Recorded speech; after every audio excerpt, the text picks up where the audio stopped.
is home. You are the God who sent your only Son, Jesus Christ, into this earth, and you have redeemed us. You have redeemed us from every curses. Every sin through your blood you have cleansed us, that the enemy, the devil, can never underlay us. Through every burden that you carry, you have carried all our burdens. And every beating of your body, Lord, you have healed us with every disease. You were spent so that we would never more be spent. You were cursed so that we would never more be cursed. You were stripped into nakedness so that we would never more be stripped into nakedness. You were sold with few shekel of coins so that we would never more be sold in the devil, Lord. You die young so that we would never more die. Yeah. Lord, we thank you for the Holy Spirit that you have sent to us. We praise you, we honor you, O Holy Spirit. Let us bring glory to the name of God. We are willing to be used, Lord. We are willing to learn, to go deeper into our relationship with you. This moment, Lord, we ask, Lord, that you will break every challenges in this church, Lord, and every gossiper spirit, we condemn you and we ask you to go in the name of Jesus. Every hurts of every members, Lord, we condemn that hurt and we ask, Lord, that we ask you to work within us with peace, with grace, Lord, and with forgiveness, Lord. We thank you, Lord. We ask that every spirit of confusion to go in the name of Jesus. Amen. We have no part in this place. This is a holy place. This is belong to our God, the King of Kings and Lord of Lords. We command you to go, and you have no part in this church, Lord. Lord, whatever the members are feeling is fine. Whatever the enemy is trying to hinder them, Lord, we break it all in the name of Jesus. And we ask, Lord, that your angels will go forward to fight this battle of this church. That every members that is being discouraged, we ask, Lord, oh Holy Spirit, to empower them, to give them courage, to help them to revive and continue to focus on the Lord. And give us courage to continue to stand and continue to understand the members as a leader here, Lord. And let the member really open their heart to not focus on what the world is trying to put on their mind, but to only focus on your life. Because in you, nothing is impossible. Everything that has done at the foot of the cross, you say it is finished, and yes, and amen, and it's done. And we claim this victory over each one of our members. Whatever hindrances that the enemy is trying to do to our members, Lord, we pray in the name of Jesus. We ask, Lord, every spirit of confusion to go in the name of Jesus. We ask peace among the members and forgiveness for every hurt among each other. And we ask, Lord, every conflict of the members among us, go in the name of Jesus. And we call upon your peace, we call upon your grace and forgiveness and understanding. Let your spirit empower us and continue to rise up and walk in you, Lord. Because we know that rapture is really soon to come. And we also, Lord, that you will not let any members perish. And we plead the blood of Jesus to cover every heart of the members that is within this IN church. And we ask, Lord, that you will continue to guide each one of them, and even us as a leader, to be wise in every word that we speak, to be wise in every action that we do, and let your spirit move within us, to empower us to continue to stand and rise. Not for our glory, not for, but for your glory, only we will bring. O Holy Spirit, let us work for the glory of our King of Kings and Lord of Lords, because every blood that the Lamb of God has paid should not be wasted, because we know that the time is so near. And tonight, as we will continue to worship, we plead the blood of Jesus to surround this place. Yes, And Lord, as we will be filled with your presence. Yes, Lord, that you will be with us. Your angels to surround us. And every member that is still not here, we ask, Lord, that your Holy Spirit, your angels be with them even right now in the name of Jesus. That they too will be guided and protected in the name of Jesus. Let this Jesus, the great I Am Church, will rise up as a great warrior of God, not for our glory, but you alone, Lord, that we will bring glory in the name of Jesus. Amen. Amen.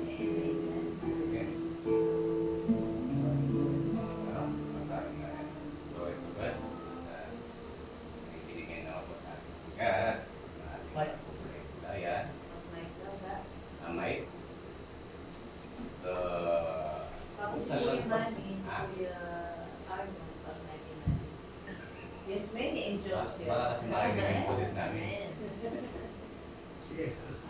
Now, buksan lang po natin yung ating Holy Bible sa Isaiah. Kumuha ka ng mic yun, Manny. Wala pa yung mic. Kunin niya. Saan yung mga mic na? Umpisa na. Isa na si Tia Manny.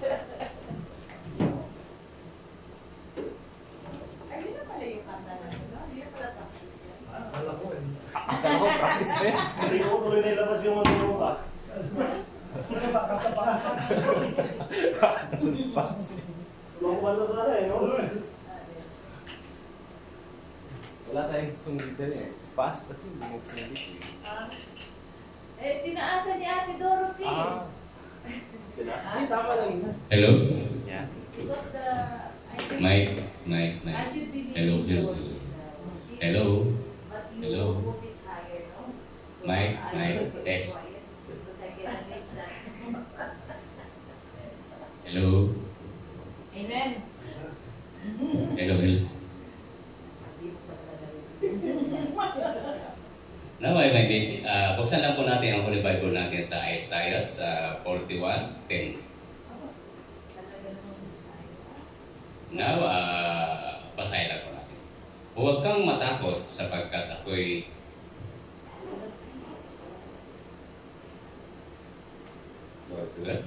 Yes. Oh, yes. Huwag kang matakot sapagkat ako'y sumasa iyo. Huwag kang manglupaypay sapagkat ako'y iyong Diyos. Aking palalakasin ka, oo, aking tutulungan ka, oo, aking alalayan ka ng kanang kamay ng aking katwiran. Ang pinakakulugar rito ay una ay ang ating munang pride.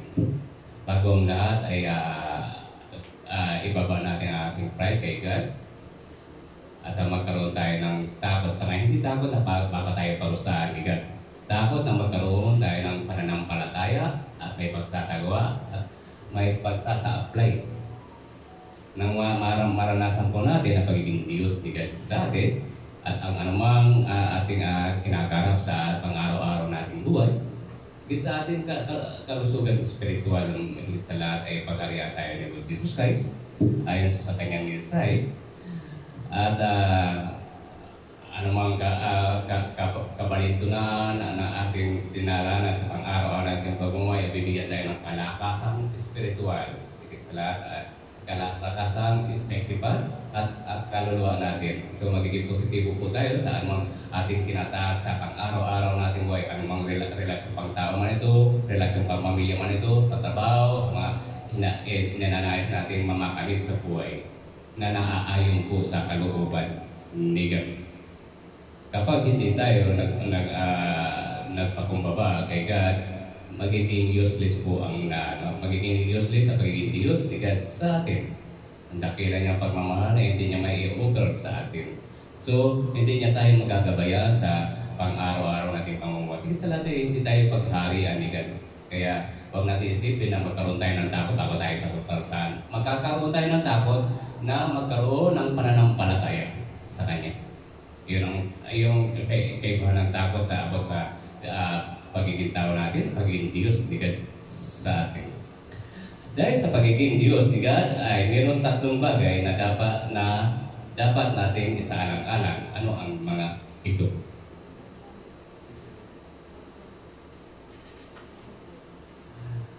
May tatlong pointers lang po tayo.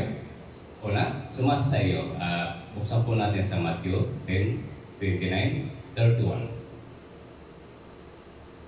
Matthew 10:29-31. Basahin ko lang po. Hindi bagay ipinagbibili ng isang bilis ang dalawang maya at kahit isa sa kanila ay hindi mahuhulog sa lupa kung hindi pahintulot ng iyong ama. O diba?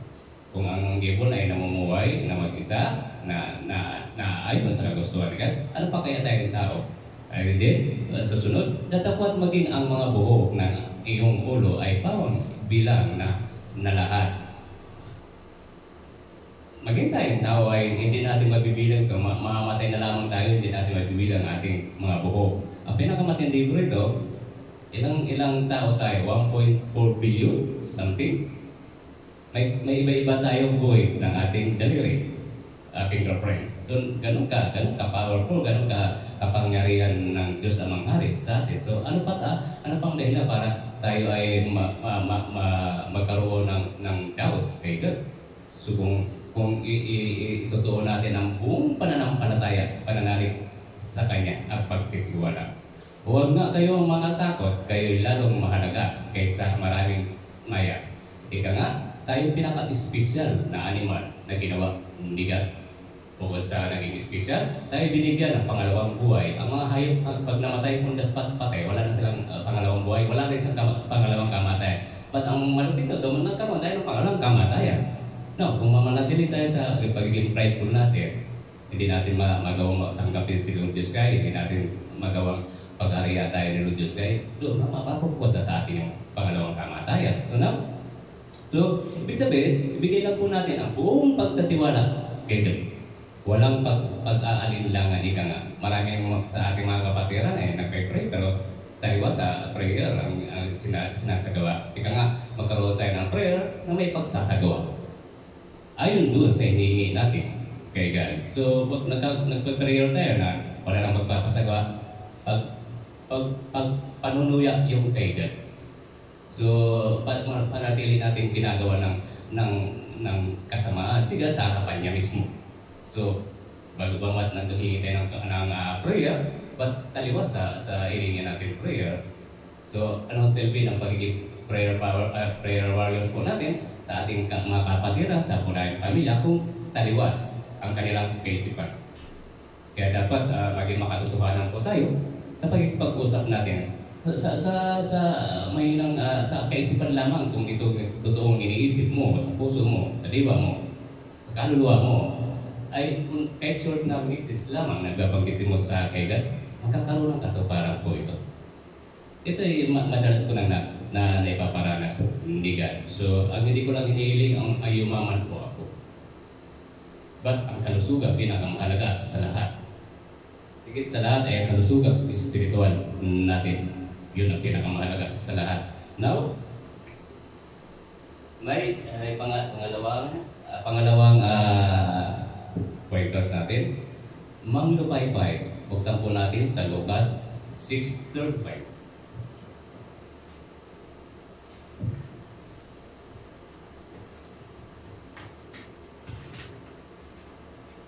Manglupaypay, Lucas 6:35. Datapwat ibigin ninyo ang iyong mga kaaway at gawan ninyo sila ng mabuti. Ito ang pinakamainam sa lahat. Dahil dito sinusukat ang ating pananampalataya kay God. Kung isinasabuhay natin si God, on the spot, pinakalimutan natin pagiging prideful sa harapan ni God. Kaya nagagawa natin magpatawad sa ating kapwa. At ipag-praise sila, hindi natin ipag-pray para ikasama nila. Pagkos ipag-praise sila na ikakabuti nila at pagharian sila. Hindi God. At mga pahiram kayo na kailanman ay huwag mawala ng pag-asa at malaki ang inyong magiging ganti. Ito'y karanasan ko na po dahil nga sa pagiging OFW tayo, humingi tayo ng pagpapasalamat kay God. Sinabi natin kay God, Lord, ni-bless nyo na ako, nais ko i-share ang blessing sa kapwa ko. Noon, nung nag-a-apply ako ng work, ako ang nabaon sa utang. Ilang buwan lang, nabayaran ko lahat ang utang. Ang naging kapalit, ako naman yung nagpapautang. Now, si mga nakautang sa akin, hindi ko kasi gawain maningil. Hindi yung nakautang sa akin ay nais niyang bayaran ang utang niya. Subalit pinaniwanan niya na hindi niya alam kung paano niya mababayaran ang utang niya sa akin. So ang sinabi ko, kung babayaran mo ako at uutang ka sa iba para ibabayad mo, huwag mo nang bayaran ako.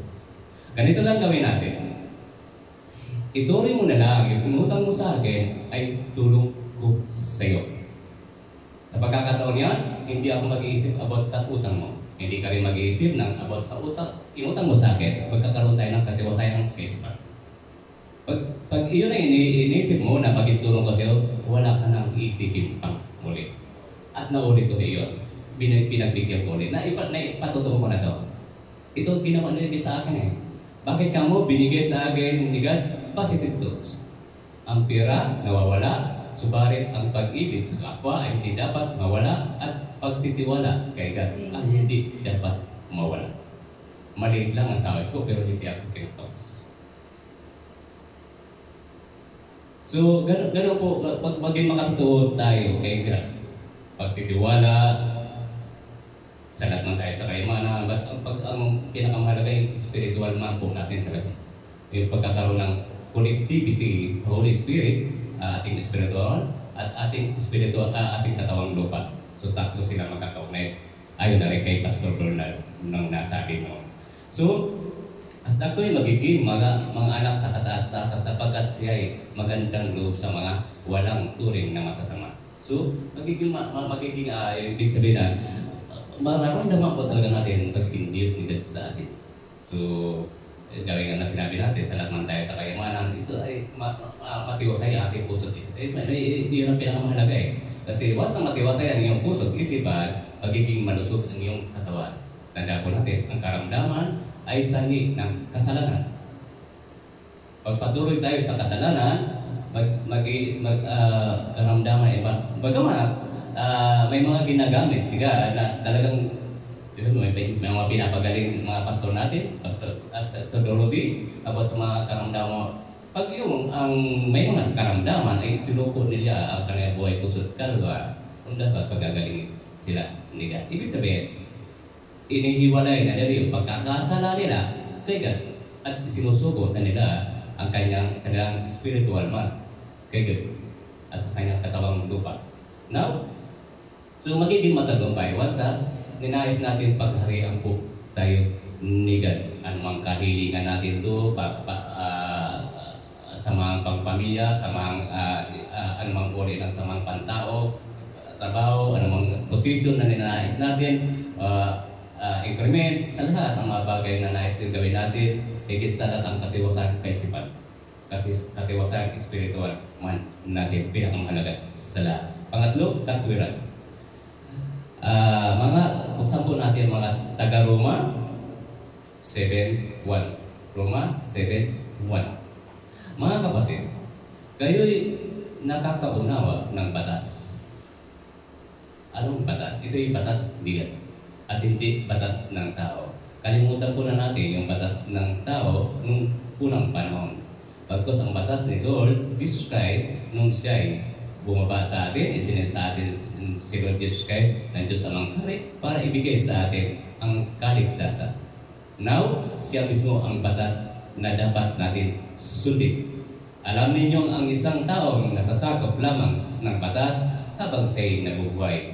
Magiging ganti at kayo'y magiging mga anak ng kataas-taasan sapagkat siya'y magandang loob sa mga walang turing at sa masasama. So, ibig sabihin, pag isinabuhay natin si Lord Jesus Christ sa atin, ay ibig sabihin, nasusunod natin ang batas mismo ni God.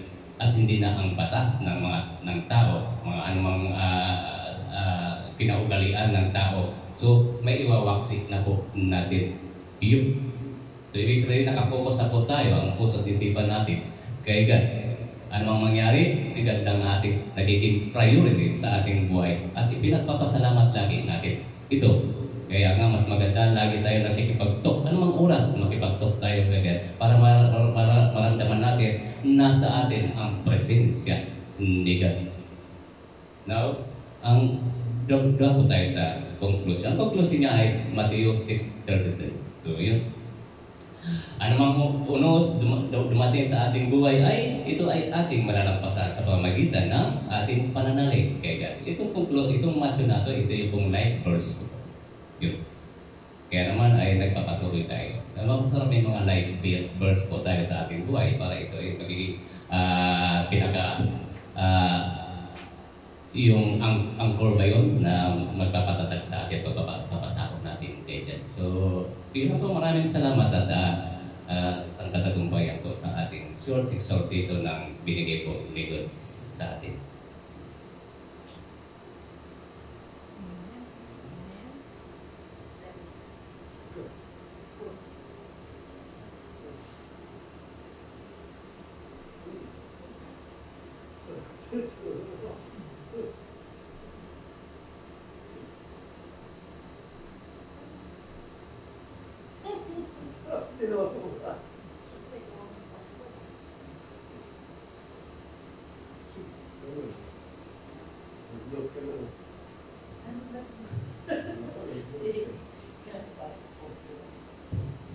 Okay, let's go to the main verse that Kuya Manny shared in Isaiah 41 verse 10. We already heard this during my message, right? Yep. So this is Isaiah 41 verse 10. I truly love this verse because it assures God has given me 3 assurance. No? Actually, not just 3. And God is very intentional in this message, in His word. He said it 5 times, I. He said, so do not fear, I am with you. It is a promise that God will never leave us, never forsake us. He is always with us. Even we fall and stumble. No? May time na nagkakamali tayo. There are times our faith is weak. We become faithless sometimes. But still, God doesn't say, when you are faithless, when your faith is very low, when you doubt, God doesn't say, I am leaving you. Alas, you're on your own. No. God is assuring us that He is with us. He is with us. He will never leave us.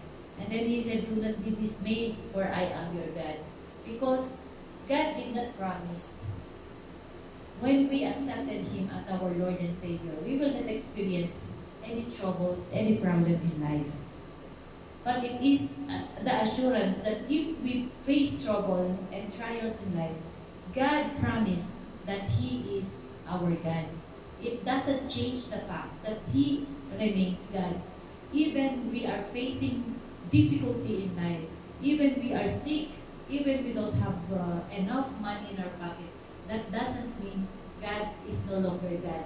He remains God. All we have to do is to focus on Him, trust in Him, never be dismayed. Because as I said, when the word dismay, meaning it paralyzes your faith. You can no longer have faith in God that He can solve your problem. He can. He is the answer to every prayers that we have. So this is another promise of God. So if we are facing difficulty in life, do not be dismayed. Just focus and remember that He is God. He said, be still and know that I am God, right?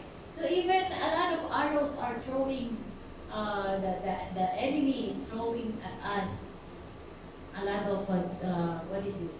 Dagger, no? Maraming betrayals, a lot of curses that are being thrown against us. There are people who are maligning our character. It doesn't mean God is not there. He remains God and He will fight for us. That is the very good, a good promise that we have to be settled in. That God is with us and God is for us. That He is God always fighting for us. And then He said, I will strengthen you. Number 3, I will strengthen you. Number 4, I will help you. Number 5, I will uphold you with my righteous right hand. beautiful. It is really beautiful word, no? And knowing that God's righteous hand cannot be weakened. Never miss. Never miss. So if I put my cares in God's hands, cast all your cares upon me. So God is waiting for you to cast all your cares with His righteous right hand. So when we give every cares, every trouble, every problem, even yung mga things that we think na impossible, but when we give it to the Lord, He will graciously, mercifully, compassionately, and with a full heart, He will accept it with His righteous hand, and He will take your cares. No? He will do every possible action para magkaroon ng solusyon yung mga problema natin. So it is a passage that I really love, I really cherish. It is not because it is good for my ears, but because I have experienced it myself. How God has helped me many times. How God has strengthened me many times. How God upholds me. Sometimes, many times in the past, we wanted to give up. But when I see God's hand moving, then I just burst in tears. Just today, when I saw that Ark of the Covenant, I don't know, my heart overwhelms. I said, Lord, although I know that God is with us, but because that Ark of the Covenant is also a symbol that when God is there, when the Ark of the Covenant is there, no plans of the enemy will prosper. And it will only give you victory. It will only give you peace. Will only give you power and strength to really carry on until we see the promised land. So, and I know until today, well, our Ebenezer, until today, God is helping. So, that is for today. Whatever I have cares, I cast it to the Lord. Because I know He cares so much for me. Yeah.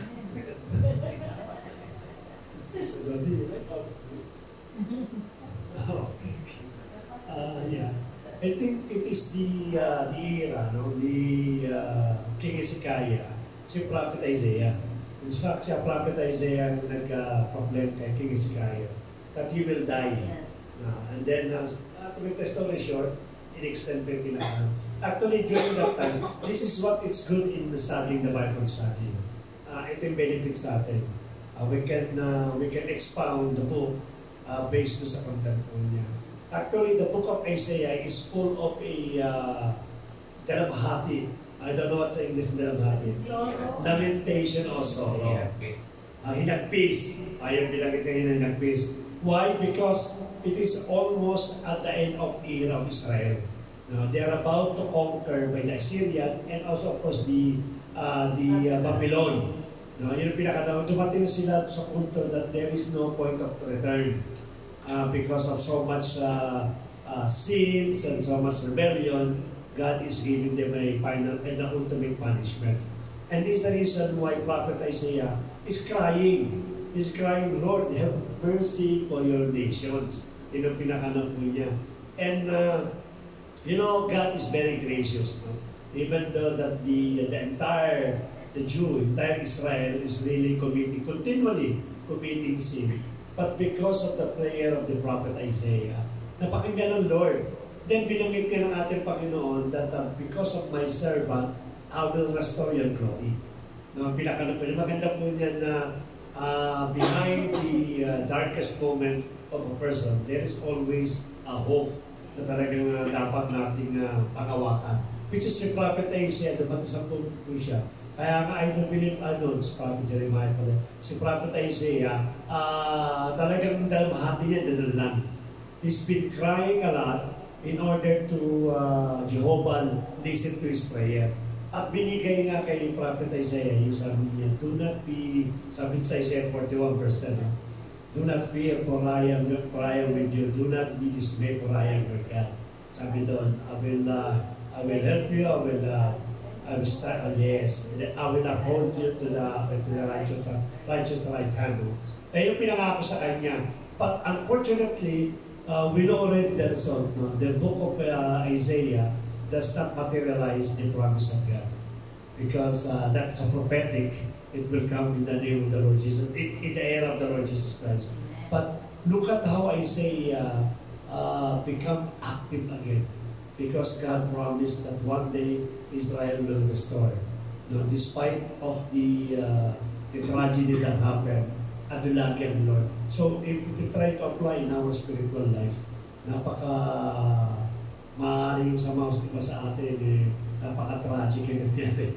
Yung mga trials, yung mga sufferings, na minsan na sa punto na our brethren, they keep on questioning, Lord, why me?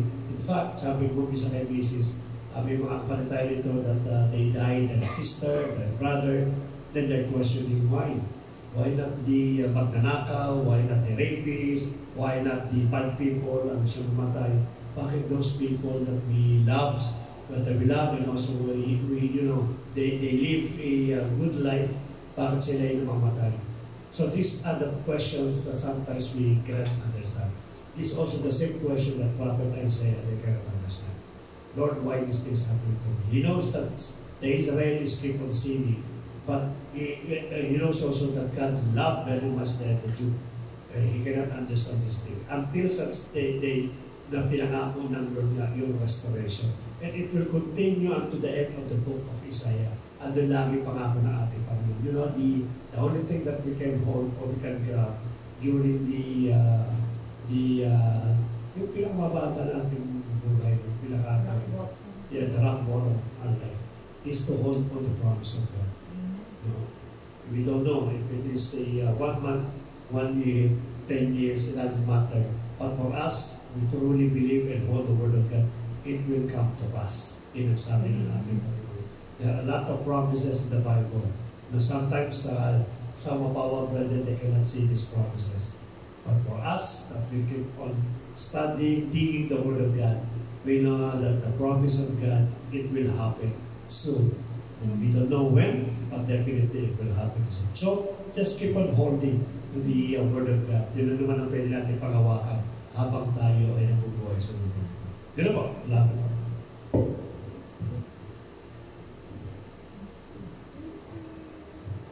Amen. Hallelujah. Ano ako lang sa Mapis. Yung sinabi ni Kuya Mike, he mentioned the word spiritually dead. Okay, so I think we know that what is the meaning of spiritually dead. So, in the Bible, it states in Ephesians, it's like a state of being separated from God because of the sin, because of the disobedience. Okay, let me just study it in Ephesians 2, 1 to 3. As for you, you were dead in your transgressions and sins, in which you used to live when you followed the ways of this world, and the ruler of the kingdom of the air, the Spirit who is now at work in those who are disobedient. And all of us also live among them at one time, gratifying the cravings of our flesh and following its desires and thoughts. Like the rest, we were by nature deserving of wrath. So when we are spiritually dead, basically, yes, we can still do the normal things, but there is no life, there is no sense of what we are doing. Because I believe, I have experienced it before, there is truly no sense of doing anything. You are doing something out of just for the sake of doing it. There is no joy, there is no peace, there is no direction. Ultimately, there is no purpose. No? So, it's being separated from God. I just wanted to share that it's through Christ to have a relationship with Him for in order for us to be awakened spiritually, to be revived our faith, because it's already there. We have been blessed since from the beginning. No, kahit tayo, we know that Christ, when He came before, we did not believe from that time. But Christ, He believed in us. He believed to His Father. He believed that He will share that the Holy Spirit that He will be giving to us. So each of us, even we will not yet born again previously before, but the Spirit is already with us. It's up to us to accept that the Lord Jesus Christ is our Savior. And then we fall back from sin. Same with the story of King Ezekiel on that book from Prophet Isaiah. Same thing, same cycle, but the grace and the mercy of God, He is so gracious that He is still, especially now, during this time, in the New Testament, that the God, Jesus Himself, He was sent to death to ransom for our sin. So meaning, to restore the faith, to revive the faith, is to have, the only way, there is no other way, is to have a relationship with Christ. Because He will restore all and He will revive all those faith. So for us to spiritually alive again, to our brothers and sisters who feel weak, who have questions, who have doubts, brothers, there is no doubt. You are alive today. We are alive today. We are here today. We breathe today. We have roof on our head today. We have money in our pocket today. We don't have money in our pocket today. We live by the grace and mercy of God. So there is always a time that the Lord Jesus Christ is waiting for us. We will go to Him. We will cast, like what Pastor said, cast everything to Him. Believe in Him. Because nobody is not me, it's not Pastora, it's not the deacons, not all. It's for everybody. No. It's all for everybody. We are the children of God. He's waiting for us. He's waiting for you. Go to Him. Cast it all away. And pray. Start to pray. Lord, give me strength. Give me the faith. Yes, I have made mistake. I am spiritually dead. I am living in sin. But please, Lord, through the power of the Holy Spirit, just believe and have faith. Everything will be restored. Amen. Seek ye first the kingdom of God, and all shall be added unto you.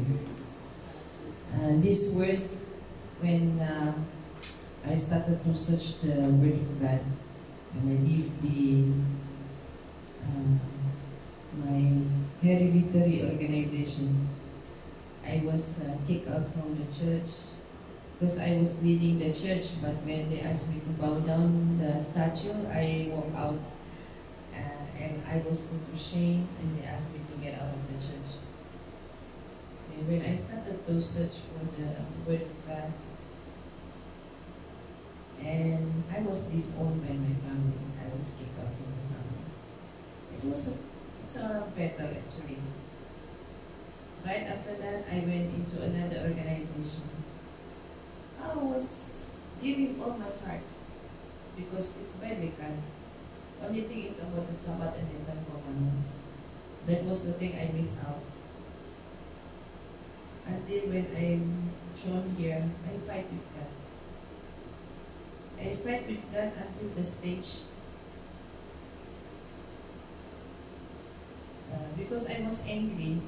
Why when I am so close to church, I'm always church. My ex-husband, both are in the church. I ended up still being divorced. I ended up still my 2 kids was kidnapped when I came here. And I got lost. I was so hurt and I asked God, why I give you all my heart. I sacrificed everything in the church. All my life is church since I was a child. But why? Why, Lord? Are you really God? Are you really existed?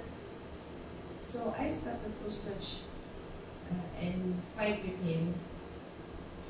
Until one stage, I said, okay, maybe you are not a true God. I will try to see maybe the Muslim is. To be honest, I really read the Quran. I read the whole book of Quran. And I pray the 5 times prayer.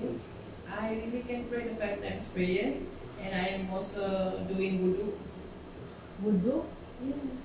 I know everything about the Quran and the Surah Ibrahim and everything I know. But after a while, I questioned the Imam. Can I ask you something? Because in the Quran, it's written there, we, the God. And I said, isn't it the Muslim says that it's only one God? But it's written there, we. And you believe in another dimensions of genes. And even in the book of Quran, it says that if you do not believe in the whole books of the Bibles, it's useless for you to believe the Quran. Because you have 7 books. All these books should be coordinated with each other. And all these 7 books, you cannot even disregard one. And you know what was his word? Close the Bible, don't read it at all. And that was the time I started to realize I've been struggling try to understand the Quran, and struggle how to understand the Muslim. There is something that I did not feel inside. Peace. I feel empty. I just feel like God is so far from me when I started to come to understand this. And then I went back to God and I cried.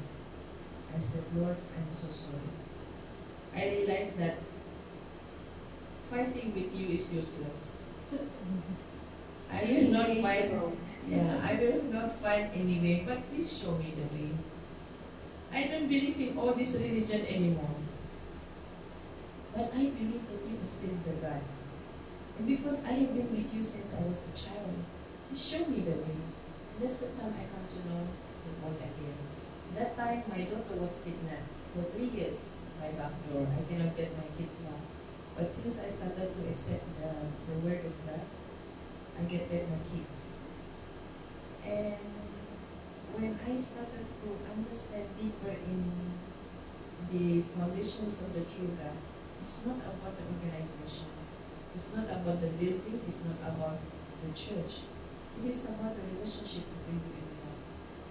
And I started to search for the history of the church. I found out that those 2 churches that I was before with, it comes from a very wrong part of the world. So why I am dragged into sufferings is because I was looking to human. I was looking into organization. I was looking into leaders. But I never looked at my Bible, and my Bible was all full of dust. So now I started to go back to the Bible. When I started to go back again to the Bible, I find peace. I find joy. And I know my direction. Even if the trials is like, we are like in a storm. But I can see that each time I face storm, I find peace. Because God is with me. And God will send many people to comfort me. And those people who comes forward to comfort me is the believer, like Pastor Bernard and Pastor Irene and Sister Rana, I love you. And this is the thing that keep me move on, because I says to compare my trials to compare to other members' trials, mine is maybe just a little bit. What I need to do now is just to continue to focus. Seek ye first the kingdom of God, and all will be added unto you. Thank you. Magandang gabi sa ating lahat. Good evening. Itong Isaiah 41:10 is very personal kasi mismo si Lord ang nagsabi na, so do not fear, so I am with you.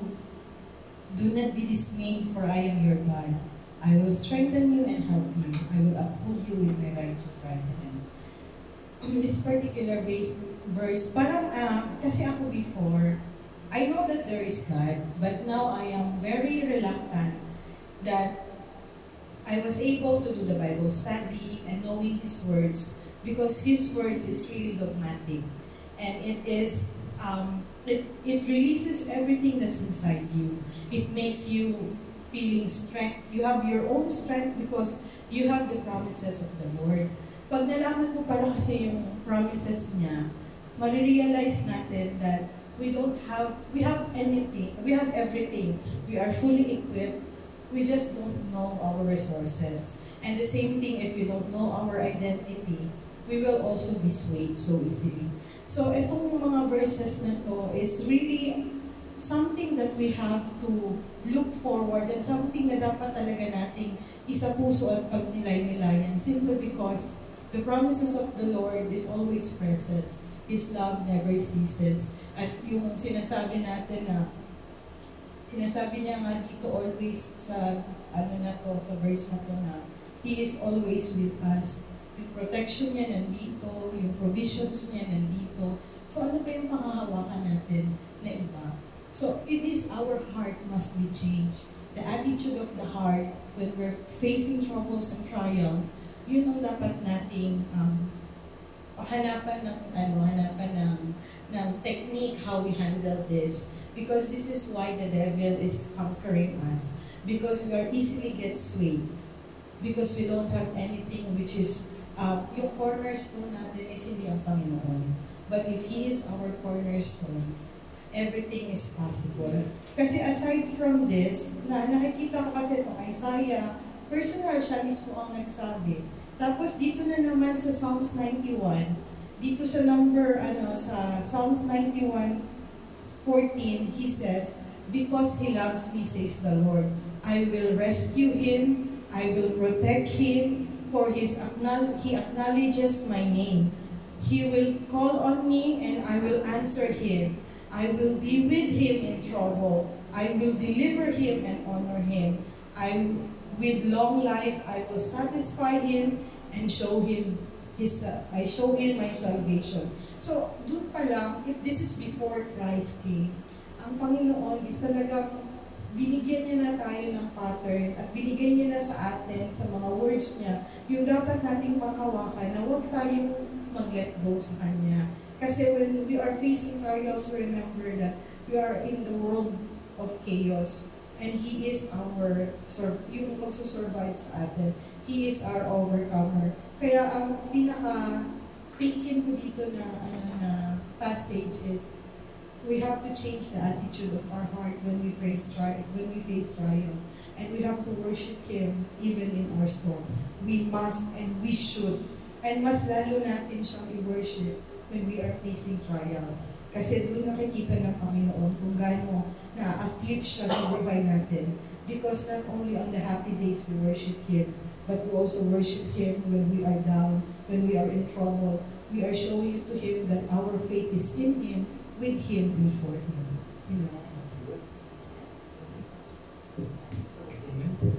May sasabihin pa ba ako kasi nasabi na lahat. I-share ko na lang yung shinare ni Sis Risa. Romance and Speak Good. Sabi niya doon, when you pray, God listens. When you listen, God talks. When you believe, God works.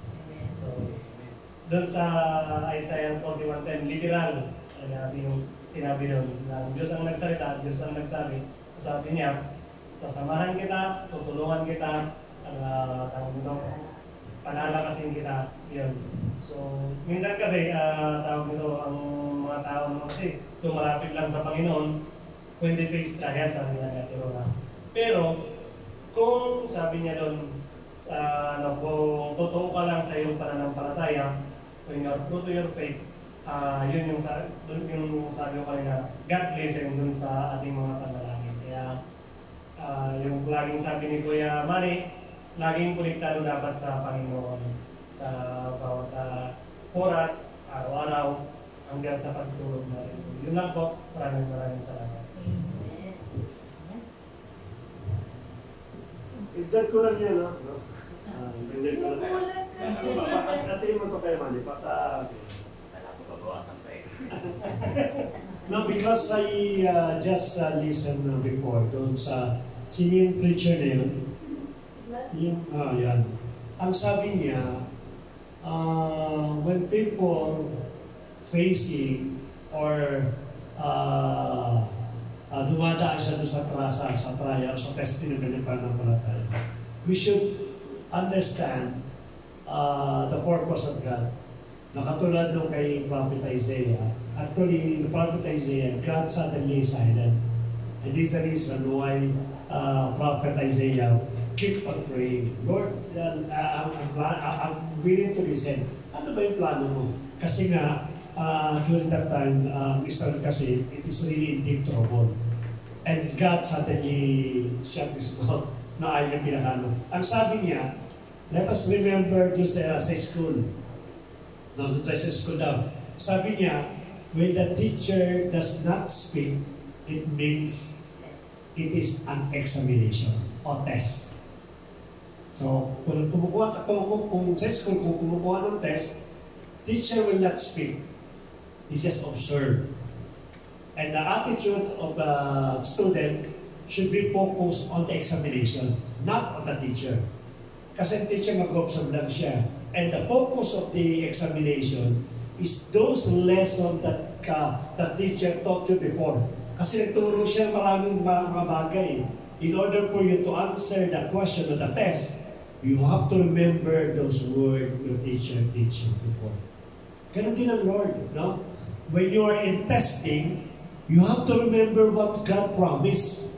Kasi babalik ka dun eh. Don't talk too much. Sir, what is the answer, sir? Diba?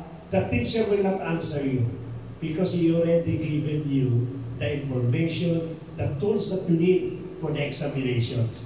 Unless, of course, you don't listen to your teacher's lesson, definitely it will be difficult for you. At kung difficult po yan, ang mangyayari po talaga yan, masyadong tayo maingay. So, ganun din po nangyayari sa Israel. I remember lang kung pinakano po doon. Because God suddenly keep quiet doesn't mean that God does not exist. No. The teacher does not speak during the test doesn't mean the teacher is not available in the room. He is available, he is observing because you are running now your test. So what we have to do is only to remember those lessons, those experience, those technique and tips that the teacher give it to the all students, and definitely you will pass the test. Okay, so meaning when God speaks, keep on listening. And when God stops speaking, meaning you are already on test. If you understand whatever He teaches us. So that's the best thing is meron tayong kodigo because the Holy Spirit is given. The Holy Spirit reminds us of what the teacher has told us. Amen? So this is the best thing we Christians have an advantage from the Old Testament because we already had the Holy Spirit to remind us what the Lord Jesus Christ has spoken. So we can apply that in our lives today. Amen po? Amen. Let's So, go. let us pray. Bakit si Papa wala, Daddy? Sasama ko ulit. Para natin ang Rihin ka, Ama, pakilain ka, paligran sa pagkakarapat na mga pangalan mo, na malahati, ang pangalan mo, Panginoon, na kailanman hindi ka nagbabago. Ang pangalan mo na makapangyarihan, na sabi mo, na ang the name above all names, O Lord God. Every creator thing, simula po sa langit, sa lupa, at ibig sa ilalim po ng lupa, ito po ay luluhod sa tabi ng pangalan mo. Ayun po, Panginoon, ang marapat tumanggap ng lahat ng mga papuri sa amin, sapagkat ikaw po, Lord, ang niyakda ng lahat. Lahat ng we have na dinang-possession po namin nagmula po sa paligas. Kaya nga patuloy po kami po. Salamat at ina-acknowledge ka sa bawat buhay po namin. Lord, sa kada Thursday po ng prayer meeting namin, kami po ilo po sa nagpapasalamat sapagkat nakikita po namin ang pagsama mo sa bawat sa amin, simula po sa exhortation, sunod po sa mga sharing ng bawat kapatiran. Lumalabas pa rin yung mga encouraging word, yung mga testimony na kung saan paragad ay nakapagbibigay po ito ng kalakasan sa bawat isa. It's the reason why we continually pray, Father God, to prayer meeting nito na hindi na maging limit sa bawat isa po sa amin. Father, O Lord, i-pray mo kay bawat kapatiran po namin. Bring them here, Father God, in every Thursday upang maging prayer warrior po namin. Nating impossible with you. fix their schedules, O Lord God. Magkaroon po sila ng free time at the same time, O Lord, magkaroon sila, Panginoon, ng malalim na commitment, Panginoon, to offer and to commit every Thursday evening, 8 o'clock, para po makasama namin sa mga prayer meetings po namin, O Lord. And those brethren na hindi ko namin nakasama ngayon, for some reasons, O Lord God, sa namin tinataas sa kanila sa buhay. Might be, Panginoon, na fatigue, or maaaring Panginoon sa trabaho, or maaaring Panginoon the other reason. That's why they cannot come, Panginoon, or they're not here, Panginoon, sa oras po ito. Lord, we pray for them, O Lord God, sa tuwing mo, Panginoon, sa kanila pong schedule by this coming Thursday, or the next Thursday, Lord God. We want them, Panginoon, to be continually na makasama po namin itong mga prayer warriors mo nito. Tinawag mo to become your prayer warriors. And also, we believe, Lord, that it will be more member of the TGI, Father God, that will become a regular prayer intercessors, O Lord God. Sapagkat we believe na napaka-importante po ng pananalangin, Panginoon, sa bawat isa. Lord, nakita po namin, especially kami po ng mga regular attending na namin po nga pananalangin ito, Lord, that you are changing our character from glory to glory. Na sabi, Panginoon, we become Christ-likeness, O Lord God. At yan po sa mga pananalangin po namin. And also, because of this prayer meeting, Lord, you keep on denying us. We deny ourselves, O Lord God. We even, Panginoon, become a blessed, to become a katiwala po ng bawat kapatid sa kanilang prayer request, O Lord God. And we believe, Panginoon, that whatever petition and prayer request that we utter, Panginoon, that we bring to your attention, bigyan mo po ito ng katagunan in your perfect time. You are the God that always answers, dear Lord. Yes. It doesn't matter kung kailan po, Panginoon. The most important that your words will always accomplish this purpose. And we believe, Panginoon, that whatever blessings namin pong binanggit sa bawat kapatiran po namin, it might get mga Panginoon kakalingan, finances, O Lord God, sa mga Panginoon relationship, to my salvation for the entire family, O Lord God, to mga Panginoon yung mga miracles, mga divine healings, O Lord God, lahat po yan dinideclare po namin in the mighty name of the Lord Jesus Christ. Your blood and your body that was bruised, Panginoon, is enough, Panginoon, to cover whatever spiritual, physical, and mental needs ng bawat kapatiran. Thank you so much, Father God, for the life of the Kuya Manuel, Lord God. Ginamit mo to restore, to resort, Panginoon, to give us, Father God, encouragement ng mga salita ng Lord.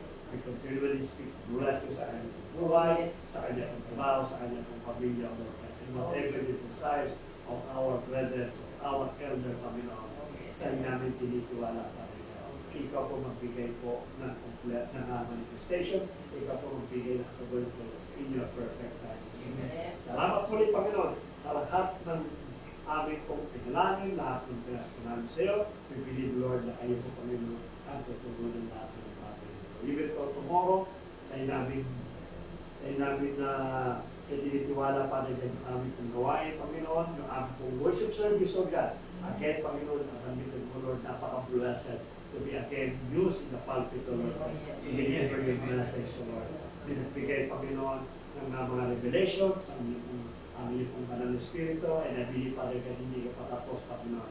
That in every word of God, that the people will hear tomorrow, it will manifest in the life of every person. So, they will receive encouragement, it might be, ito mga Panginoon, a rebuke, o ito mga Panginoon, a correction, ito mga encouragement, Father God, let your Spirit move in the life of every attendee for tomorrow, Lord God. This house, Panginoon, always declare, this is your house, Panginoon. Your Holy Spirit will be the temple on this place, Lord God. And we believe, Panginoon, that your presence is enough for tomorrow in order to all the brethren, Panginoon, experience a healing, to experience a divine healing, to experience miracle, Panginoon, to experience revival, O Lord God. Ito po, Panginoon, i-declare po namin in the mighty name of the Lord Jesus Christ. And every minister po ninyo sa mula po sa praise and worship, sa opening prayer, Panginoon, sa tithes and offering, sa closing, and the rest, nagtatayo, Panginoon, sa inami tinataas. Iba yung transport po namin, Lord. Ingatan mo po kami, O Lord God. I-bless, Panginoon, i-cleanse road, O Lord God, na kung saan, Panginoon, ang aming sakyan para i-gada yung mga gamit sa pagdating po. Safety po, pagsundo at pagdating po sa bawat kapatid. Salamat, Panginoon, sa bawat buhay po ng aming mga transport minister, sa buhay po ni Ate Rona, sa buhay po ni Kuya Arnold, sa buhay po ni Kuya Dave, at dali pa sa buhay po ni Kuya Jay, sa pamilya mo, Lord, sa inamin tinitiwala ang lahat ng bagay. Lord, nilalakot po namin din sa Panginoon ng buhay niya, Kuya Rick, na nakakaanas po ng karamdaman ngayon. Lord, we don't know, we're supposed to visit her, Father God, upang alamin ang kanyang karamdaman, hayaan niyo, Father God, na Padang Espiritu to visit sa so, say, Lord, Father, po yung kanyang bodies, simula from head to foot, Lord God, ever, Panginoon, the cause ng kanyang sicknesses, Father God. Ito mga Panginoon ay internal bodies, Lord God, ito mga Panginoon ay fatigue, ito mga Panginoon ay mental, Lord God, i-rerig po namin, Lord God, na any kind of diseases, Father God, bacteria, Panginoon, that cause ng karamdaman, Panginoon, we rebuke that in the mighty name of the Lord Jesus Christ. Let the blood of Jesus cover the entire body of Ate Arlene, Lord God, and let her, Panginoon, recover sa mga karamdaman to restore unto her, Panginoon, yung good health and Father God. Mas tomorrow po, makasama po namin sila. And the rest ng bawat kapatiran po, Panginoon, na nag-decide, Panginoon, nag-promote, doon po, Father God, Lord, lagyan mo sila ng firm foundation sa Lord God. And tomorrow is only belongs to you, Lord God. At kung ma-allow mo, Panginoon, hayaan mo na magsama pa sila ng mga kaibigan ko na pakilala nila in order, Panginoon, to listen to your word of God at magkamit sila, Panginoon, ng right relationship para po sa iyo. Salamat muli. At sa music ministry na Panginoon, there will be, Father God, again, a revival, a heavenly songs, Panginoon, ang siya na-awitin po namin. Tawag sa Panginoon, upawin po that comes from the heart, asking, Panginoon, that we are praying, Panginoon, every lyrics of the music, Panginoon, maging prayer po ito ng bawat puso po namin. Salamat po rin, Panginoon. Ingatan mo ito. Temple na ito, Father God, and sounds, Panginoon, that it might come out, Father God, sa lugar nito during ng aming pong kawitan, magkaroon po ito ng sweet sound sa lahat ng mga kapakilis at hindi maganda po sa kanila upang hindi sila maistorbo at magpatuloy kami sa pagbibigay ng kapalakalawat niya for tomorrow, Lord. Salamat mo rin, Panginoon, at sa pag-uwi po namin, ito ako magtinga sa bawat isa pagdagat. Magkaroon kami ng kapahingahan sa pagtulong, Lord, at magkaroon kami ng regain ng aming pong strength. We also bless those physical food that we're about to take also. Kagitin mo, Panginoon, lahat ng vitamins at lahat ng mga porto namin bilang kalakasan at kalusugan dito sa amin. Bless also the hand of Pastora na ginamit mo sa paghanda. Salamat mo rin. Let there be a sweet fellowship habang nag-enjoy kami sa lahat ng blessing, physical man or spiritual blessings ang naranasan. To you again, we will be giving back the glory, the praise and adoration in Jesus' name. Amen.